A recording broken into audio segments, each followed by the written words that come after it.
Welcome friends. तो budget का दिन वंडरफुल वन। कल जो कहा था सब कुछ होता हुआ नजर आया। वीडियो जरूर देख लीजिएगा, बॉस बताया था क्या क्या आज क्या होगा वो बताऊंगा, और बजट में क्या हुआ उसको समझने की कोशिश करेंगे और क्या इम्पैक्ट पड़ सकता है मार्केट पर। But before we start I request you to go through the disclaimer as per SEBI norm. जरूरत हो तो वीडियो को पॉज कर पढ़ें।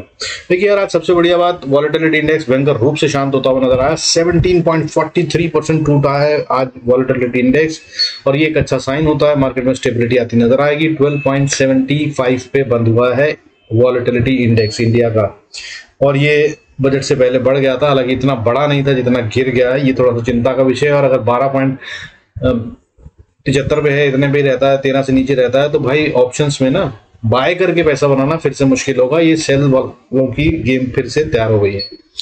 बट खैर जो होता है वो देखते हैं आगे। फिर भी वॉलेटिलिटी कम रहेगी, इससे फिर ये है कि अगर आपने सही निशाना लगाया, अगर आप सही ट्रेडर हैं तो बहुत अच्छा प्रॉफिट बनाएंगे।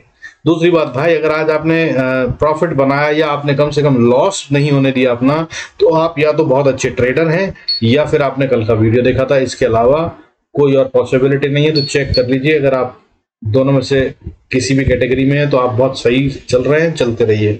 दूसरा भाई, आज जो है कुछ सेक्टर अभी भी जो है वो ग्रीन में बंद हुए हैं और काफी सारे सेक्टर रेड में बंद हुए हैं, उनकी बात करेंगे। उससे पहले निफ्टी और बैंक निफ्टी में क्या होता है, देखिए ये भी बताया था मैंने आपको कि हो सकता है कि निफ्टी फ्लैट बंद हो जाए, तो फ्लैट ही बंद हुआ है। 30 पॉइंट का डिप है। क्लोजिंग बेसिस पे अगर हम बात करें तो 24,479 पे क्लोज हुआ है। हालांकि भाई जो गेम हुआ ना आज दिन में, बैंक निफ्टी और निफ्टी दोनों में बहुत बड़ा था। निफ्टी में 500 पॉइंट से ज्यादा का गेम था आज, हाई और लो के बीच में बात करें तो। लो अगर बात करूं तो 24,074 का मारा है। 24,000 का मतलब, ठीक है ना, 100 का लेवल मैंने बताया था। अगर आपने कल का वीडियो देखा था तो वो भी देख लीजिएगा। और हाई की बात करें तो 24,582 582 का इसने मारा। अब अच्छी बात यह है कि भाई बंद हुआ है क्लोज टू इट्स हाई, ठीक है। 24,479 पे क्लोज हुआ है। 582 हाई था आज डे का, और काफी गिरने के बाद काफी बड़ी रिकवरी है। 24,000 को छूता हुआ, 24,074 को, उसके बाद 479, मतलब 400 पॉइंट की रिकवरी आई है अपने लो से। बजट के टाइम पे ये वॉलेटिलिटी होनी होती है, और वो भी क्लोजिंग बेसिस पे कुछ नहीं हुआ। ये एक खतरनाक ट्विस्ट वाला साइन है कि गेम कल होगा और एक नया सेक्टरल शिफ्ट शुरू हो गया है। इसके अलावा बैंक निफ्टी जो है भाई, उसने 51,778 पे क्लोजिंग दी है। 502 पॉइंट का डिप है। ये ठीक ठाक सा डिप होता है, ठीक है, लेकिन रेंज इसकी आज कंपैरेटिवली कम थी, बट फिर भी काफी बड़ी थी। 1204 बजट के दिन, वरना ये ज्यादा खेलता है, और इसमें भी गेम बाकी है, समझ में ये आ रहा। और ये है जो वीक दिख रहा है। निफ्टी है अभी फ्लैटिश है, ठीक है, न्यूट्रल दिख रहा है। मिड कैप निफ्टी अभी भी स्ट्रांग दिख रहा है। बट कल क्या गेम होगा वो असली गेम बताएगा, क्योंकि आज की गेम तो जो है वो बजट को और एक्सपायरी को मैनेज किया गया है। कल से शुरू होगा असली खेल। तो भाई बैंक निफ्टी ने जो करा आज, वो 51,342 का लो मारा था, और क्लोजिंग करते करते तो थोड़ी सी रिकवरी ली और 51,778 पे आ गया। हालांकि इसने अपने हाई से बहुत दूर करी है क्लोजिंग। भाई इसने 52,547 का मारा था, करीब 800 पॉइंट नीचे आके बंद हुआ। ये है चिंता का विषय, तो यहाँ है वीकनेस। अब इसके अलावा बात करें सेक्टर वाइज, तो भाई देखिए ग्रीन में होने वाले सेक्टर जो थे वो तो, एक तो हमारा कछुआ जिसको मैं बताता ही हूँ हर बार आपको, एफएमसीजी सेक्टर 2.67% गेन के साथ सबसे टॉप गेनर था आज का। आज भी ग्रीन में बंद हुआ, ऑब्वियसली होना ही था, क्योंकि जब मार्केट गिरती है तब ये चलता है। इसके अलावा भाई media sector second top gainer था 1.15%, और 1% से ज्यादा बढ़ने वाला और कोई सेक्टर नहीं था। इसके अलावा हालांकि IT 0.63%, pharma 0.55%, health care 0.53%, auto 0.28% बढ़ते नजर आए। और आपको बता दूं, अब अगर अभी आपको बाय करनी है बजट के हिसाब से, तो मेरी समझ से फार्मा, हेल्थ केयर और एफएमसीजी एवरग्रीन है। लेकिन जो बढ़त आ रही है वो ज्वेलरी सेक्टर मुझे समझ में आ रहा है, इसमें बढ़त आएगी, तो उसको आप देख सकते हैं। गोल्ड की ड्यूटी जो कम करी है इन्होंने। इसके अलावा बाकी हमारा इंफ्रा सेक्टर एक अच्छा सेक्टर दिख रहा है। ऑटो में थोड़ा सा सावधान रहिए, इसका गेम अभी 2-4 दिन में पता चलेगा, तो उसके हिसाब से बाय कीजिएगा।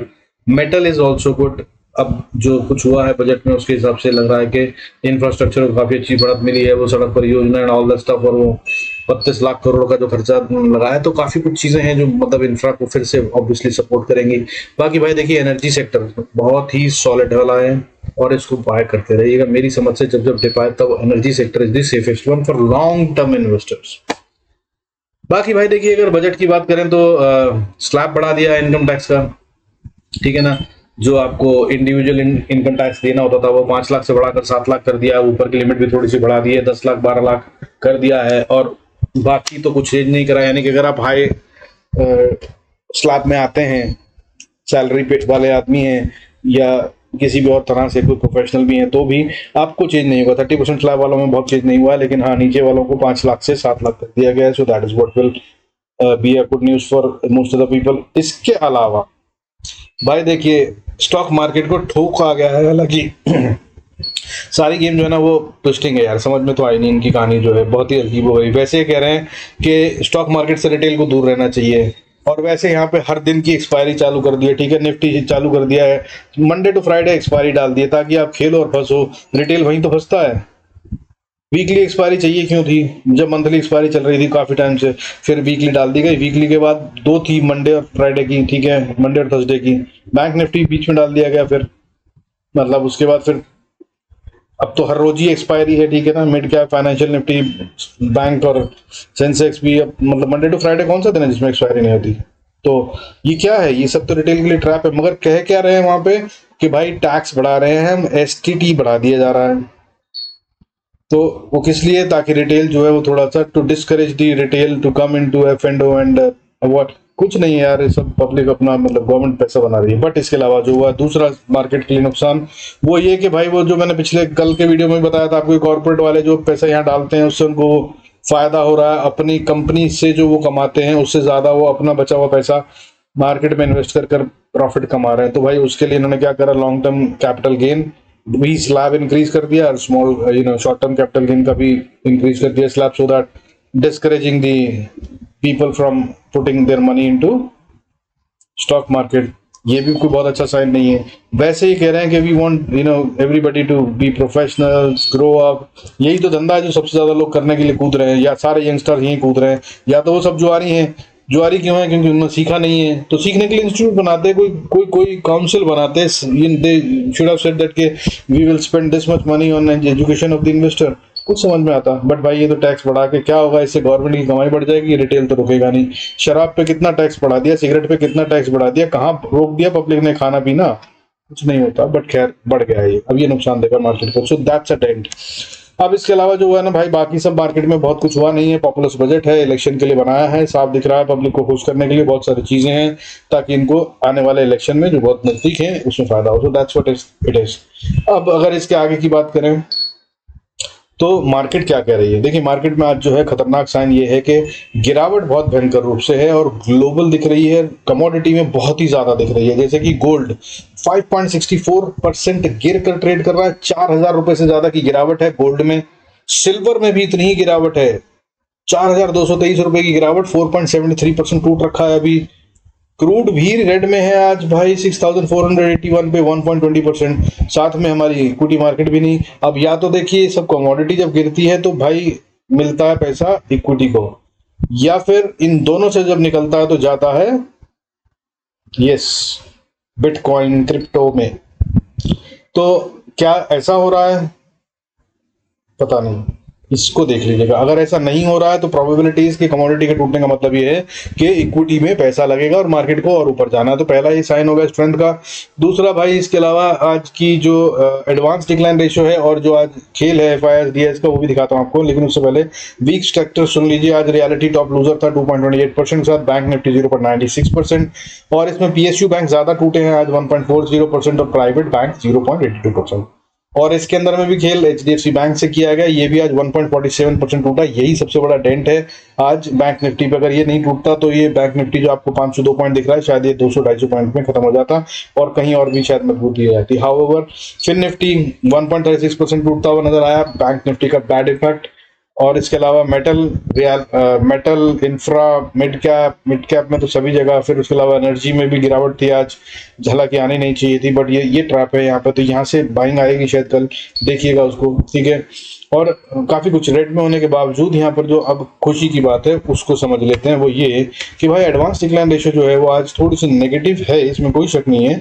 933 शेयर्स ग्रीन में बंद होना मैनेज कर पाए सेंसेक्स में, और 1410 शेयर रेड में बंद हुए हैं। लेकिन आज जो FIS बाइंग कर रहे थे वो आ गए सेलिंग में बढ़िया से, 2,975 करोड़ की सेलिंग करी है। अच्छी खासी सीरियस सेलिंग होती है, ठीक है, 3,000 crore almost, that's a serious selling they have done.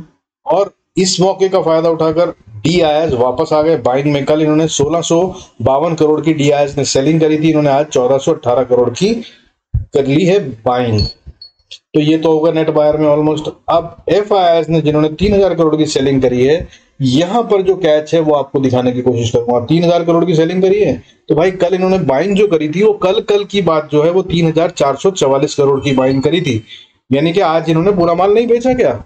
अगर कल की जो बाइंग थी वो इन्होंने बेचने के लिए करी थी तो ये भयंकर होती, लेकिन अभी ऐसा नहीं हुआ है। 3400 करोड़ में से सिर्फ 2975 करोड़ बेचा है। उसके अलावा मैंने आपको बताया था पिछले 8 हफ्ते से ये लगातार बाइंग कर रहे हैं। 10 जून मेरे ख्याल से 9 जून से मैं देख रहा हूँ उसको, लगातार ये नेट बाइंग में है। एटलीस्ट वीकली बेसिस पे कोई भी ऐसा हफ्ता नहीं गया जब इन्होंने नेट में सेल ऑफ करा हो, यानी कि 7-8 हफ्ते से लगातार बाइंग करने वाले लोग, उन्होंने इतनी सेलिंग करी है। तो हो सकता है, देखो बजट में बहुत कुछ है जो एक्सपेक्ट किया जा रहा था मार्केट के द्वारा जो नहीं हुआ है, तो उसकी वजह से इन्होंने उन शेयरों को जिनको रखा था उम्मीदों में वो निकाल दिया। दैट्स वेरी फाइन, और वो पब्लिक को चिपकाया गया माल, ये बात भी सही है। अब यही है चिंता का विषय। अदरवाइज मैंने आपको सिनेरियो समझा दिया, ठीक है ना, पैसा ज्यादा लग रहा है, लेकिन यहाँ पर जो रोज मैं आपको बताता था आज वो पलट गया। वो क्या, पब्लिक को माल चिपकाया गया है भाई। 2975 करोड़ का माल एफआईआईएस ने बेचा, मगर उसके अगेंस्ट में खरीदारी हुई है 1418 करोड़ की सिर्फ। डीआईएस ने कम खरीदा है, हाफ ऑफ इट। तो भाई इसका मतलब बाकी का माल कहां गया, अब पब्लिक को चिपकाया गया। और पब्लिक को माल दिया जाता है तभी जब मार्केट होती है वीक और जाने वाली हो नीचे। ये है चिंता का विषय और ये है सीरियस इंपैक्ट। तो लेवल्स क्या है फिर कल हमें क्या करना चाहिए वो सुन लीजिए। निफ्टी फ्यूचर के लेवल्स में नोट कर लीजिए 24,360। तो कभी फेल नहीं होते, आज भी मस्त होंगे। हर रोज सिर्फ इसी का इंतजार कर कर एक ट्रेड ले लें अगर आप, तो भाई बता रहा हूं मैं 10 में से 9 दिन तो प्रॉफिट दिखता है मुझे। और बाकी आप देख लीजिए पिछले वीडियोस और समझ लीजिए। बाकी मैं कोई फाइनेंशियल एडवाइजर नहीं हूं, I am not a SEBI registered, so please use your discretion and if need be consult your financial adviser. तो फ्यूचर मेरे हिसाब से लेवल जो है भाई कल के लिए क्रिटिकल लेवल, जिन्हें मैं टर्निंग पॉइंट लेवल कहता हूं, वो निफ्टी का 24,368 अभी कहां पे है 24,453, यानी कि ये अभी बाय में है फ्यूचर। अगर 368 को तोड़ दे तो ये जा रहा नीचे। बैंक निफ्टी तो भाई देखिए बेसिकली सेल में ही है। अभी कहां पे है 51,765, और अगर 52,000 को पार करेगा ना तो ये बाय में है। और चिंता का विषय वाला लेवल भी सुन लीजिए 51,300 नीचे। अगर इसको तोड़ा तो ये और ज्यादा गिरेगा, ये भी ध्यान रख लीजिएगा। अभी 517 पे है, मैं बोल रहा हूं 300 के लेवल को नीचे तोड़ दिया अगर, यानी कि 400 पॉइंट 450 पॉइंट का गेम नीचे की तरफ, यहां तक फाइन है इस रेंज में कूदे तो ठीक। 300 के नीचे गया तो ये और गिरेगा। ऊपर मैं बोल रहा हूं 52,000 को पार करेगा तो ये बढ़त में आ जाएगा वापस से, नहीं तो ये कमजोर। फिर निफ्टी 23,447, ये है भाई टर्निंग पॉइंट लेवल। ऊपर 10-20 पॉइंट नीचे ऊपर हो जाता है, उसको इंतजार कर लीजिएगा। Only if the sign comes then only, यानी कि या तो फॉल दिख रहा है तो बड़ा कैंडल आ जाए या रिवर्सल। कल मैंने यार सिखाया भी था वो कैंडल सीख लीजिएगा, जो मैंने कल बताया था ना कि कैसे पता चलता है, वो भी आज सॉलिड काम करिए। सेम टू सेम जो 2 सिखाई थी मैंने वही 2 आई है वहां पे आज, मतलब आज ऐसे था जैसे पेपर लीक हो गया। खैर अब फिर निफ्टी की बात कर लेते हैं। 23,338 पे अभी है, 23,447 को अगर पार करेगा तो ये बाय में आएगा, नहीं तो भाई ये है सेल में। क्या कह रहा हूं फिर गौर से सुन लीजिए। अभी ये सेल में है, अगर इसने 23,450 को पार करा, समझ लीजिए 47 की जगह 23,450 को पार करा तो ही बाय बनता है, अदरवाइज ये भी सेल में है। अभी है कहां पे 23,338, तो यानी कि इसको 100 पॉइंट से ज्यादा ऊपर जाना पड़ेगा अगर इसको स्ट्रांग होना है, तो अदरवाइज ये वीक है। मिड कैप निफ्टी कहां पे है भाई 12,376 पे, ठीक है, और ये बाय में है तब तक जब तक ये 12,310 के ऊपर है। बिंदास वाला वापस जाएगा, नीचे तक का झटका, यहां तक का कोई बात नहीं, वहां से रिवर्सल, ठीक है। अब चलते हैं लेवल्स चार्ट में। आज शॉर्टकट में बताने की कोशिश करूंगा। फिर निफ्टी का चार्ट खुला हुआ, इसको समझ लीजिए। देखिए फिर निफ्टी की अगर हम बात करें तो फिर निफ्टी में अब ये स्पॉट के चार्ट हैं, ठीक है, इनको ध्यान में रखिएगा।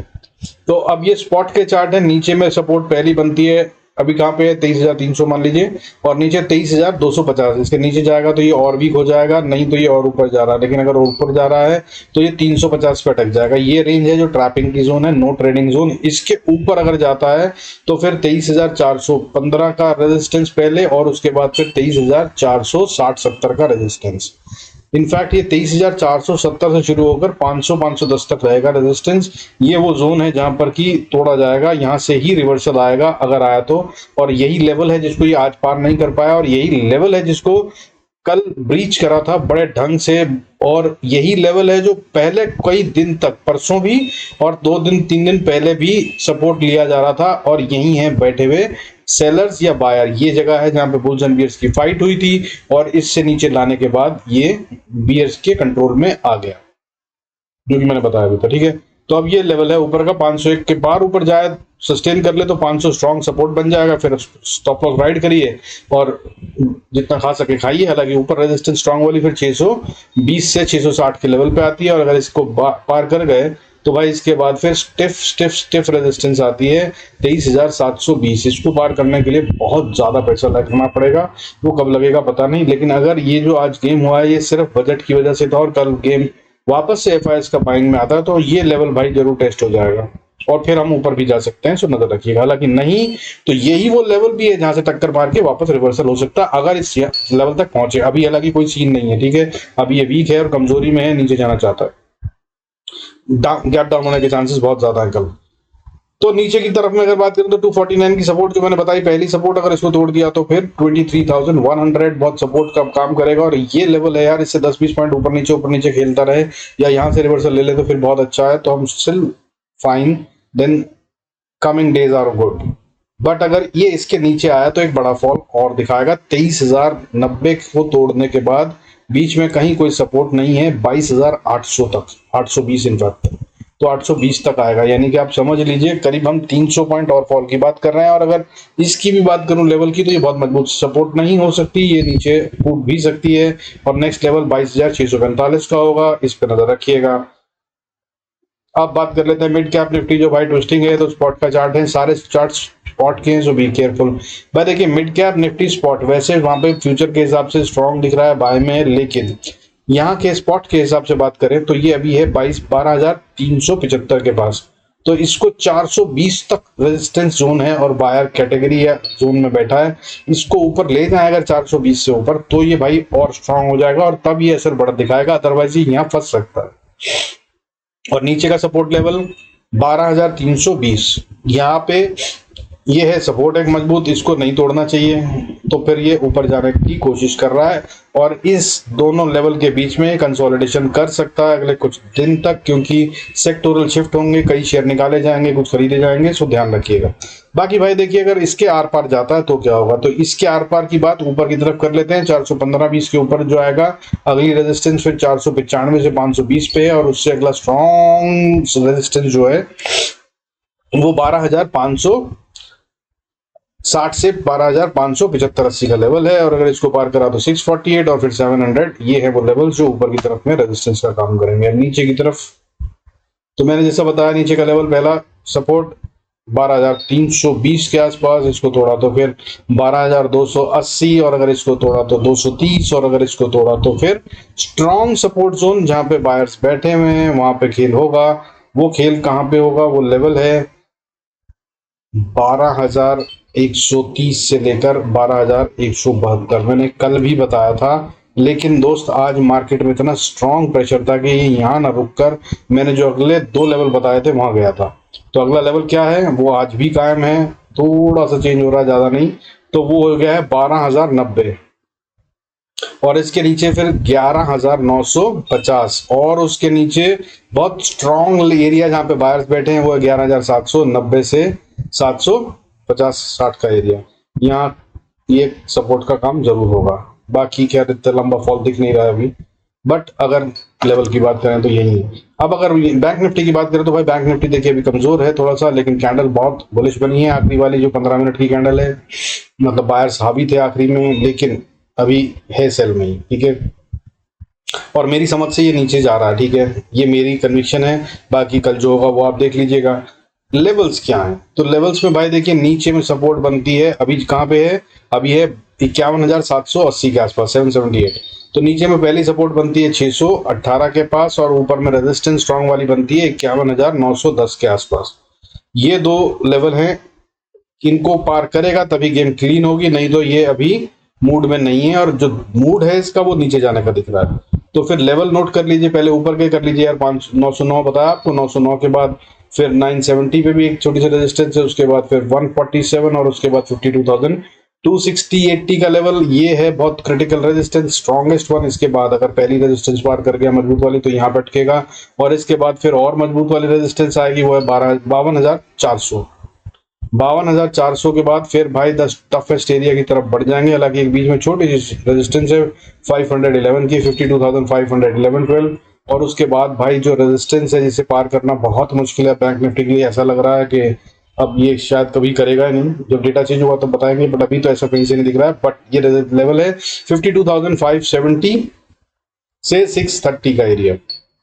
अब बात कर लेते हैं जहां ये जाना चाहता है, जो लग रहा है कि नीचे आएगा, तो नीचे जो आएगा ना वो भी बहुत ज्यादा नहीं दिख रहा है, ठीक है। तो पहला लेवल जो दिख रहा है वो 51,620 का बताया, ये पहली सपोर्ट है, और अगर इसको तोड़ दिया तो फिर 51,350, बहुत अच्छी सी एरिया बनता है ये, लेकिन यहाँ तक आए रुक जाए जरूरी नहीं है, क्योंकि इसके नीचे बनती है असली स्ट्रॉन्ग सपोर्ट, वो बनती है 51,250 से 51,130 के एरिया में। यहाँ पे बहुत स्ट्रॉन्ग सपोर्ट है, और अगर इसको नीचे जाना है ना तो ये आसानी से जा नहीं पाएगा। मेरी समझ से यहाँ पर जरूर ट्विस्टिंग होगी, या तो यहाँ पे रुकेगा, डिस्ट्रीब्यूशन होगा और फिर गिरेगा, या फिर अगर झटके से नीचे गिर गया तो अगली सपोर्ट जो है वो 51,980 पे, यहाँ तक जाकर ये फौरन वापस ऊपर आ जाएगा, बाउंस बैक कर लेगा इस लेवल पर। लेकिन अगर 50,980 पे भी नहीं रुका और उसके बाद दोबारा फिर नीचे फॉल आया और 980 को तोड़ दिया, तो भाई फिर ये लंबा फॉल है। हालांकि अगली छोटी सपोर्ट जो है वो 50,670 पे आती है, जो कि खुद भी 300 पॉइंट दूर है, और उसके बाद फिर 50,250 पे आती है, और उसके बाद फिर असली स्ट्रॉन्ग एरिया सपोर्ट का 49,960 से 950 का एरिया है, ठीक है, या 900 का ही मान के चलिए। बैंक निफ्टी में 50 पॉइंट कुछ नहीं होता, और इतने बड़े फॉल के बाद यहाँ रुकेगा, ठीक है। ये है गेम इसकी। अब निफ्टी की बात कर लेते हैं क्विकली, और इसके बाद बताऊंगा मैं आपको कौन सा लेवल है जिसको देखना होता है मार्केट खुलने से पहले, हर रोज बताता हूँ। तो भाई देखिए निफ्टी 50 की बात करेंगे तो सबसे पहले इंपॉर्टेंट लेवल 24,516, इसको अगर ये पार करके ऊपर ट्रेड करता है तो ये बहुत स्ट्रांग हो जाएगा, लेकिन चांसेस आर के अगर ये इसके ऊपर जाए तो पहली बार में झटका खाएगा 550-60 के लेवल पे। इसको पार करने के लिए पैसा लगाने की जरूरत है, इसको ये भी पार करेगा ऐसा लग नहीं रहा है, लेकिन अगर इसको पार करा तो ये असली बाय में आएगा, और अगर इसको पार कर लिया तो फिर अच्छा गेम ऊपर की तरफ, तब 24,700 तक जाने के लिए तैयार है, फिर 200-250 पॉइंट का मिल जाएगा पॉइंट। हालांकि बीच में 630 के आसपास एक रेजिस्टेंस भी है, ठीक है, उसको भी देख लीजिएगा, बट ये शायद पार हो जाएगी। लेकिन उसके बाद ये जो 713-14 का एरिया है, 15 का एरिया, यहाँ से शुरू होती है स्ट्रॉन्ग एंड स्टेप रेजिस्टेंस, और ये रहती है 24,850 तक। इसको पार करना निफ्टी के लिए बहुत मुश्किल होगा, लेकिन अगर बजट में दम है जो हम नहीं देख पाए और ताकत है इसमें और पसंद आता है एफआईएस को, या एफआईएस ने सोच ही रखा है कि इतने सालों से सेलिंग कर रहे थे तो बाइंग करनी है क्योंकि इंडिया में स्कोप तो बहुत है, तो फिर भाई ये लेवल भी क्रॉस हो जाएगा 24,850, और इसके बाद स्टॉप लॉस ट्रेल करते हुए जितना राइड कर सके। हालांकि यहाँ तक बहुत बड़ा गेम हो चुका होगा।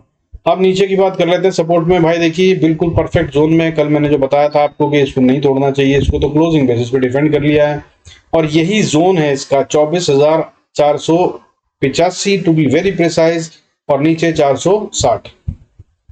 इस रेंज के बीच में ट्रेड मत करना, ये इसके नीचे की तरफ जाने लगा तो समझ लीजिएगा कि बियर्स के कंट्रोल में, क्योंकि ये इसी जोन में बंद हो गया है और नीचे चला गया था और फिर वापस ऊपर लेके आए बुल्स, और ऊपर आने के बाद फिर वापस इसी जोन में बंद हुआ है, तो इसका मतलब बुल्स भी बहुत स्ट्रांग नहीं है, और क्योंकि बहुत नीचे नहीं गए तो बियर्स भी स्ट्रांग नहीं है, और जब बियर्स नीचे ले गए थे तो बुल्स अच्छे से बाय करके ऊपर ले आए तो बुल्स भी स्ट्रांग नहीं है। तो ये है ट्रैकिंग ट्रिपिंग का, ठीक है, ट्रैपिंग हो रही है, तो ये सावधानी बरतिएगा बस इतना। और अगर इसने नीचे ट्रेड करना शुरू करा और 460-50 के नीचे ही ट्रेड करने लगता है तो ये भाई वीक हो गया है। हालांकि अगली सपोर्ट बहुत मजबूत है और वो 400 पे आती है, और ये भी टूटेगी ऐसी कोई मतलब स्थिति बननी नहीं चाहिए, बट आज क्योंकि ये टेस्ट हो चुकी है तो कल मैं इसको बहुत स्ट्रांग नहीं मान रहा हूं। कल अगर ये टूट जाती है तो अगली सपोर्ट जो है वो 24,350, और उसके बाद फिर 24,242, ठीक है, और उसके बाद फिर दूसरी मजबूत सपोर्ट जो आती है भाई, जहां पे बायर्स बैठे हैं, जहां पे बुल्स एंड बीयर्स के बीच में फाइट हो सकती है, वो लेवल है 24,180 से 150 का लेवल या 140 का लेवल। और अगर इसको भी टेस्ट कर गया तो भाई 24,000। आज ये 24,050 का लेवल मैं काफी दिन से दे रहा था, लेकिन अब मैंने उस 50 को हटा दिया है और सिर्फ 24,000 बोल रहा हूँ। 24,000 टेस्ट हो जाएगा, और अगर 24,000 टेस्ट हुआ ना तो ये बहुत चिंता का विषय होगा, क्योंकि अभी तक काफी समय से बार बार टेस्ट होता है। 24,000 के लेवल को टेस्ट नहीं करता, 100 पॉइंट, 80 पॉइंट, 90 पॉइंट ऊपर से घूमकर वापस चला जाता है। ये कई बार हो चुका है, चार्ट खोलकर जरूर देख लीजिएगा। मैं वीडियो को लंबा ना करते हुए आगे बताता हूँ, क्योंकि अगर इसने 24,000 को तोड़ा तो हालांकि एक छोटी सपोर्ट उसके बाद 23,920 पे है, और उसको भी नहीं बचा पाए तो अगला लेवल फिर 23,700 का होगा। और इससे ज्यादा क्या बताना यार, जरूरत होगी तो कल बताऊंगा, ठीक है। अब बाकी की बात कर लेते हैं कि मार्केट खुलने से पहले आपको घुसते ही क्या देखना है कि भाई सेल का ट्रेड हुई है बाय का, तो वो होता है अपना Singapore Nifty, SGX Nifty, gift Nifty, जो भी आप नाम जानते हो उसके हिसाब से। तो भाई गिफ्ट निफ्टी कल मार्केट ओपनिंग के टाइम पे अगर 24,510-20 के ऊपर ट्रेड कर रहा है तो भाई बाय करने का ट्रेड ढूंढिएगा, और अगर 500 के नीचे काम कर रहा है तो भाई इसका मतलब बाय से बचना है आपको, ये याद रखिएगा। That's the game. Singapore Nifty as जो अपना गिफ्ट निफ्टी है इसको देख लीजिएगा। इसका लेवल इंपॉर्टेंट एरिया बता दिया आपको, 520 ऊपर मान लीजिए और नीचे 490 मान लीजिए। इसके ऊपर है अगर 520 के तो भाई बाय के ट्रेड ढूंढना समझदारी है, और अगर नीचे है 490 के तो बाय के ट्रेड से बचना समझदारी है। That's the game. निफ्टी हालांकि अभी भी स्ट्रांग है, मिड कैप निफ्टी भी अभी थोड़ा स्ट्रांग है अगर मैं बात करूं तो। उसके अलावा बैंक निफ्टी और फिन निफ्टी कमजोर दिख रहे हैं, और इनमें भी फिन निफ्टी ज्यादा कमजोर दिख रहा है। चलिए with this I conclude this video. और भाई वीकली अपना जो वीडियो दिखाया ना F&O वाला, अब उसको आप यूज कर सकते हैं। कल मैंने बताया था कैंडल के पैटर्न, तो आज की जो लर्निंग है उसको भी आप देख लीजिए कि क्या होता है। कल जो बताई थी वही कैंडल देखिए, मैंने एनगल्फिंग कैंडल बताई थी और मैंने बोला था कि एक कैंडल से दूसरी कैंडल मिलेगी। ये देखिए यहाँ से फॉल आ रहा था, ये वाली कैंडल आधी रह गई, फिर इसने रेड कैंडल बनाई, इसे हरामी पैटर्न कहते हैं, जो ग्रीन कैंडल के आगे रेड कैंडल बनी है। दूसरी वाली ये कैंडल है रेड कैंडल, और इसने दूसरी कैंडल बनाई अगली नेक्स्ट कैंडल ग्रीन कैंडल। यही कल सिखाया था मैंने, कल का वीडियो देख लीजिएगा। इसने यहाँ पर बताया कि भाई मैं रिवर्सल का प्रोग्राम बना रही हूँ, और 15 मिनट का चार्ट है। मैंने कल कहा था 5 मिनट का यूज कर लेना, 5 मिनट देखेंगे तो आपको और आसानी से समझ में आएगा। खैर अभी कंफ्यूज ना होते हुए यार 15 मिनट में समझ लीजिए, कल का वीडियो देख लीजिएगा जिसको सीखना हो। तो ये यहाँ पर इसने बताया एनगल्फिंग कैंडल, और मैंने कहा था कि इसका हाई पार हो जाए तो फिर बाय कर लीजिएगा। तो ये था वो ट्रेड जो आपको मिलता था। अगर फिर निफ्टी की बात करूं, और ये सब जगह पे बना है, बैंक निफ्टी में भी बना है, निफ्टी में भी बना है, खोल कर देख लीजिएगा, ठीक है। ये सिखाया था एक कैंडल। दूसरा कैंडल बताया था मैंने आपको ये वाला, जिसमें मैंने बताया था डोजी बनता है, छोटी बॉडी होती है, विक शेडो होती है दोनों तरफ। और मैंने एक जो दिखाया था वो ये नहीं है परफेक्ट, क्योंकि इसमें दोनों तरफ बड़ी नहीं है विक, ठीक है, एक ही तरफ है। अगर मैं वो देख के बताऊं तो वो भी आज मिल जाएगा, ऐसी कोई दिक्कत नहीं है। आज तो सब कुछ सारे पैटर्न बनाए हैं।